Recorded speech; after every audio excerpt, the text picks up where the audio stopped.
नमस्कार विद्यार्थी मित्रों। आज हम 15 नंबर की कविता बाज लोग इसे समझेंगे और इस काव्य की कवियत्री का नाम है अनामिका। सबसे हम कवियत्री के बारे में जानकारी हासिल करते हैं।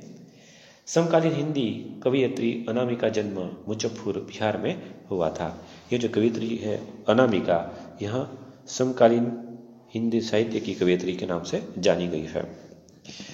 उनका बचपन घर में अकेले रहने के कारण पुस्तकालय और पुस्तकों के बीच बीता है, यानी वह हमेशा घर के अंदर रहती थी। इसके लिए उनका पूरा बचपन पुस्तकालय और पुस्तकों के बीच बीता है। उन्होंने स्थानीय स्कूल में प्रारंभिक शिक्षा तथा पटना विश्वविद्यालय, लखनऊ एवं दिल्ली विश्वविद्यालय से उच्च शिक्षा प्राप्त की थी। यानी उन्होंने जो प्रारंभिक शिक्षा थी वह पटना विश्वविद्यालय से प्राप्त की थी और लखनऊ दिल्ली विश्वविद्यालय से उन्होंने उच्च शिक्षा प्राप्त की थी। संप्रति के सत्यवती कॉलेज दिल्ली विश्वविद्यालय में अंग्रेजी विभाग में वह रीडर रहे हैं। खुरदरी हथेलियाँ, गलत पते की चिट्ठी, दुग्धान, बीजाक्षर, अनुष्टुप, समय के शहर में, कविता में औरत आदि इनके प्रसिद्ध कविता संग्रह है। प्रतिनायक कहानी संग्रह, 10 द्वारे का पिंजरा, उपन्यास और अस्तित्व का मानचित्र, मन मांझने की जरूरत है, पानी जो पत्थर पीता है आदि उनके विमर्श है। अनामिका जी अनेक राष्ट्रीय स्तर के पुरस्कार से भी सम्मानित हो चुकी है। यानी हिंदी साहित्य में उन्होंने जो रचनाएं की है इसकी वजह से वह अनेक राष्ट्रीय स्तर के पुरस्कारों से भी सम्मानित हो चुकी है। विद्यार्थी मित्रों, आज हम जिस कविता को समझ रहे हैं उसमें क्या है उसे हम समझेंगे। उनकी रचनाओं में यथास्थिति के चित्रण के साथ साथ जन चेतना का स्वर भी सुनाई पड़ता है। यह संकलित कविता बाज लोग में कवियत्री ने उन सामान्य लोगों को बाजीगर कहा है जो समाज में हर महत्वपूर्ण चीज़ों का निर्माण करते हैं। यानी जो सामान्य लोग हैं कि जो समाज में हर महत्वपूर्ण चीज़ों का निर्माण करते हैं उन्हें कवियत्री ने बाज लोग कहा है। सुंदर घर बनाते हैं, सड़कें, पुल, गगनचुंबी इमारतें और बांधों का निर्माण करते हैं। वे बेहद गरीब और कठोर परिश्रम करने वाले मजदूर होते हैं कि जो वह गगनचुंबी इमारतें बनाते हैं और वह कठोर परिश्रम करते हैं। उन मजदूरों की बात उन्होंने यहाँ पर करी है। इसलिए समाज में उन्हें कोई महत्व नहीं दिया जाता। भले ही वह बड़ा काम करते हो, परिश्रम करते हो, गगनचुंबी इमारतें बनाते हो, महत्वपूर्ण चीज़ों का निर्माण करते हो, ऐसे लोगों को कोई महत्व यहाँ पर दिया जाता नहीं है। ये बात उन्होंने यहाँ पर बताई है। किंतु यह उन्हीं कठोर परिश्रम करने वाले लोगों के परिश्रम का परिणाम है कि धरती पर अब भी आग, पानी और अन्न सबको उपलब्ध है। यानी जो मेहनत मजदूरी करते हैं उन लोगों की वजह से ही आज धरती पर आग, पानी मौजूद है। ये मजदूर अपने बेटों और खुरदरे हाथों से दुनिया के हर चमत्कार का सर्जन करते हैं।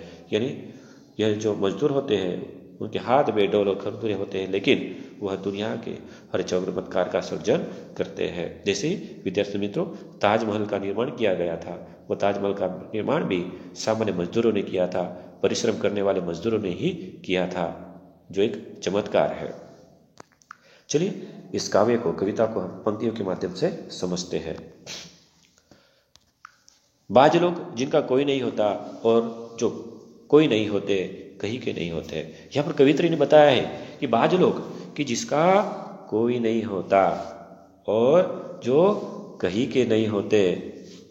यहाँ पर कवियत्री ने बाज लोग की यहाँ पर हमें व्याख्या बताई है कि बाज लोग की जिसका कोई नहीं होता और जो कहीं के नहीं होते, झुंड बनाकर बैठ जाते हैं कभी कभी बुझते अलाव के चारों तरफ। बाज लोग क्या करते हैं विद्यार्थी मित्र, हमें बताया है कि झुंड बनाकर, झुंड यानी एक मानव समूह की जो एक साथ में झुंड बनाकर बैठ जाते हैं कभी कभी कहाँ बैठते हैं, बुझते अलावों की चारों तरफ। जो अलाव यानी तापने की जो आग है उसकी चारों ओर यहाँ बाज लोग झुंड बनाकर बैठ जाते हैं। फिर अपनी बेडल खुरदरी अस्वस्त्र हथेलियाँ पसार कर वे सिर्फ आग नहीं तापते हैं आग को देते हैं आशीष। यहाँ पर बताए हैं कि जो बाज लोग हैं वो झुंड बनाकर चारों तरफ बुझते अलाव के चारों तरफ बैठ जाते हैं। उनकी जो हथेलियाँ है वो हथेली कैसे विद्यार्थी मित्रों, एकदम बेडोल है, यानी भद्दा जिसे कहते हैं। खुरदरी की जो चिकनी है, क्योंकि वह परिश्रम करते हैं तो उनकी जो हथेलियाँ है वह तो खुरदरी और अस्वस्थ ही होने वाली है। हथेलियाँ पसार कर वे सिर्फ आग नहीं तापते। अब आग के चारों ओर तो बैठते हैं, लेकिन वह सिर्फ हथेलियाँ पसार कर सिर्फ आग नहीं तापते, आग को देते हैं आशीष। वह सिर्फ आग को तापते नहीं है, लेकिन वह आग को आशीष भी देते हैं, आशीर्वाद भी देते हैं। क्यों देते हैं? किस तरह का आशीर्वाद देते हैं? कि आग जिए, जहां भी बची है वहीं जीती रहे और खूब जिए।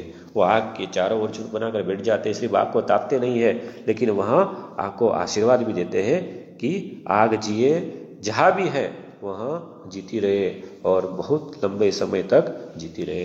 यानी ये परिश्रम करने वाले मजदूर जो है, इन्हीं की वजह से आज दुनिया के अंदर पानी और आग बची हुई है। इसीलिए वहाँ आशीष भी देते, आशीर्वाद भी देते हैं कि आग जहाँ भी है, जैसी भी है, वह खूब जिए। बाज लोग जिनका कोई नहीं होता और जो कहीं के नहीं होते, कहीं के नहीं होते। कविता कहती है कि बाज लोग कि जिसका कोई नहीं होता और वह कहीं के नहीं होते। ऐसे बाज लोगों की बात में आज आपके सामने रख रहा हूं। आगे कहते हैं, झुंड बनाकर चलाते हैं फावड़े और देखते देखते उनके उबड़ खाबड़ पैरों तक। अब जो झुंड मानव समूह की बात यहाँ पर की है, वहाँ झुंड बनाकर क्या चलाते हैं विद्यार्थी मित्रों? यहाँ पर बताइए कि फावड़े चलाते हैं, फावड़े चलाते हैं और देखते देखते उनके उबड़ खाबड़ पैरों तक।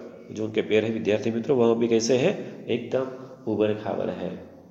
और इन उबड़ खाबड़ पैरों तक क्या निकल जाता है विद्यार्थी मित्रों? धरती की गहराइयों से एकदम उमड़ आते हैं पानी के सोते। यानी वह झुंड बनाकर फावड़ा चलाते हैं और उनके उबड़ खाबड़ पैरों तक, धरती की गहराई तक वहाँ खुदाई करते हैं और एकदम उमड़ आते हैं। क्या विद्यार्थी मित्रों? पानी के सोते यहाँ पर उमड़ आते हैं। सोता यानी कि निरंतर बहने वाला जल, जिसे कहा जाता है सोता। यानी वह फावड़े चलाते हैं और धरती की गहराई तक वो खुदाई करते हैं, जिसकी वजह से पानी के सोते बाहर निकल आते हैं। बाज लोग सारी बाजी हार कर भी होते हैं अलमस्त बाजीगर। बाज लोग ऐसे हैं कि वह भले ही सारी बाजी हार चुके हैं, फिर भी वह होते हैं अलमस्त बाजीगर होते हैं।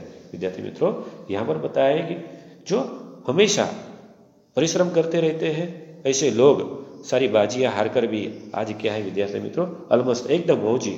अलमस्त यानी एकदम मौज में रहना, ऐसे बाजीगर है। भले ही वह सारी बाजियां हार चुके हैं, फिर भी वहाँ बाजीगर है। यही बात अनामिका जी ने इस काव्य में बताई है। तो विद्यार्थी मित्रों, इस काव्य के अंदर अनामिका जी ने जो परिश्रम करते हैं उन लोगों को बाज लोग कहा है। जो परिश्रम करते हैं, मेहनत करते हैं, मजदूरी करते हैं, ऐसे लोगों को उन्होंने बाज लोग कहा है।